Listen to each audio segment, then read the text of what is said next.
अगर पहले मैच में यूएई से जीतने के बाद इंडिया का रन रेट 10.48 का था, तो पाकिस्तान और ओमान के अगेंस्ट ये रन रेट बढ़ने के बजाय 3.55 का क्यों हो गया?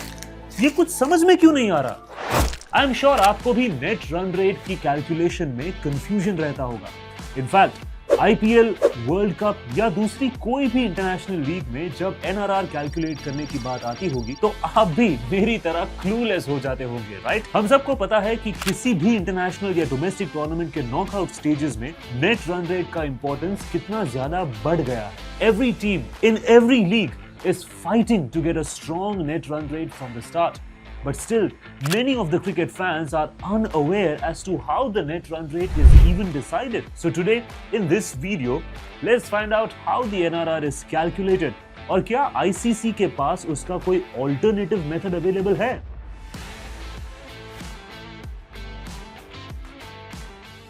एशिया कप 2025 में इंडिया का पहला मैच यूएई के साथ होता है और इंडिया उसे कंफर्टेबली जीत जाती है, जिसके चलते उनका नेट रन रेट 10.48 का हो जाता है।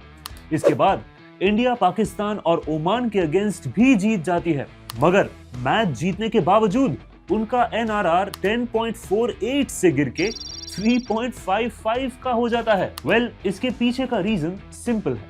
मैच भले ही इंडिया कंफर्टेबली जीते, मगर नेट रन रेट तभी ही इंक्रीज होगा जब जीतने का मार्जिन बढ़ता जाएगा। क्योंकि अगर हम नेट रन रेट की फॉर्मूला देखें तो वो कुछ इस तरह से दिखती है। Every over consists of 6 balls, जिसके चलते रन रेट टर्म्स में 1 balls value is 1/6 of the total value. Now let's look at it with the live example. India versus UAE की मैच में पहली इनिंग्स में यूएई का स्कोर 13.1 ओवर्स में 57 runs का रहता है एंड इंडिया इससे इजीली 4.3 ओवर्स में चेस कर लेती है। अब अगर हम दोनों टीम्स का रन रेट निकालें तो यूएई का होगा 57 डिवाइडेड बाय 20, दैट इज 2.85, और इंडिया का आएगा 60 डिवाइडेड बाय 4.5, दैट इज 13.33। लेकिन एक सेकंड, आई नो, आप कहोगे कि मैंने यूएई के रन रेट के टाइम स्कोर को 20 ओवर्स से डिवाइड क्यों किया? वेल, रन रेट कैलकुलेशन का एक सिंपल रूल है कि जितनी ओवर्स डिसाइडेड हैं उससे पहले ही कोई टीम ऑल आउट हो जाती है तो उस टीम की पूरी ओवर्स काउंट की जाएगी। तो इसी के चलते इंडिया का नेट रन रेट हो गया +10.48 और यूएई का हुआ -10.48। इसके बाद इंडिया पाकिस्तान और ओमान के साथ का मैच भी कंफर्टेबली जीत जाती है। So overall India league stage में 40.2 ओवर्स में 379 रन स्कोर करती है, जिसके चलते उनका कंबाइंड रन रेट होता है 9.40। इसी के अगेंस्ट यूएई, पाकिस्तान और ओमान तीनों मिलके 60 ओवर्स में 351 रन ही स्कोर कर पाते हैं, जिसके चलते उनका कंबाइंड रन रेट होता है 5.85।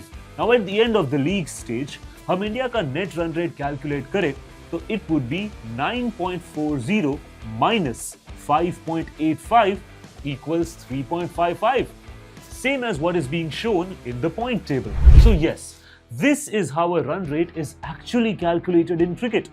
लेकिन क्या आपने इस पूरे मेथड में एक चीज नोटिस की? कहीं भी विकेट्स को कंसिडरेशन में नहीं लिया गया है। इसी के चलते बीसीसीआई के 2 panel umpires Keshav Kolle and V जयवेदन ने नेट रन रेट कैलकुलेट करने का एक और तरीका ढूंढा है and that is net relative run rate. इस फॉर्मूला के through net run rate calculate करते टाइम विकेट्स को भी कंसिडर किया जाएगा। इनफैक्ट रिसेंटली कंक्लूडेड महारानी कप टूर्नामेंट में इसे यूज किया गया था और आने वाले महाराजा कप में भी इस मेथड को यूज किया जाएगा।